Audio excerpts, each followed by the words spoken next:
The next thing I'm going to say is competition is good. Like all the movies that we presumably grew up watching, it was always about and anything to do with business. It was always about finding some cool business model with no competition, some new business, this blue ocean idea.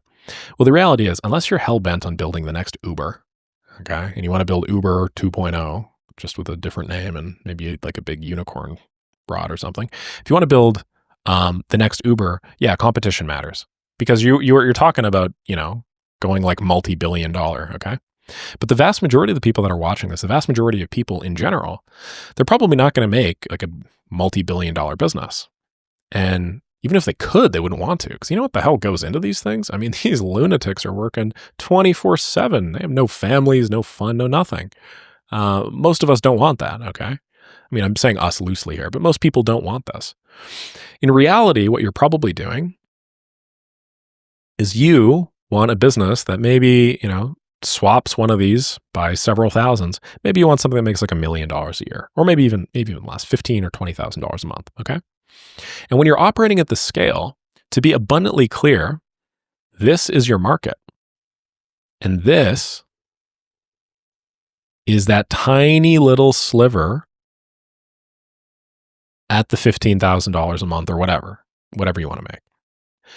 It doesn't matter what everybody else is doing here because there's always room. There's almost always going to be some sort of room in this massive pie chart. Okay, this is like I don't know, like a $200 million a year opportunity or market, and most markets are way bigger than this. By the way, I'm talking like pretty niche here. In all honesty, your little $15,000 a month business is not going to realistically change anything. So you don't actually have to worry about the competition. If anything, what you should do is you should look for places there are a lot of competition.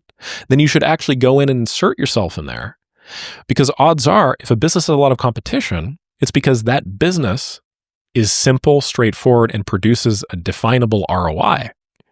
So if anything, competition should not be avoided. Competition should be embraced. I'm going to draw a really silly thumbs up signal here.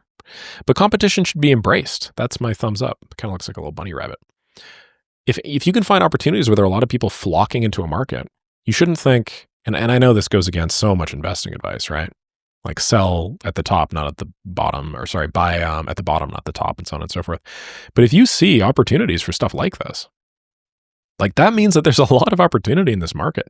Of course, be reasonable about it. Some things are hype bubbles, and not everything that has a bunch of people flooding towards it is actually good fundamentally. But most of us have the ability to like discern the difference, right? If you are, I don't know, considering starting an HVAC company or something, and you're like, oh, there's so many HVAC people in my space in my city. It's like, yeah, there are a lot of HVAC people in your space in your city because they make money.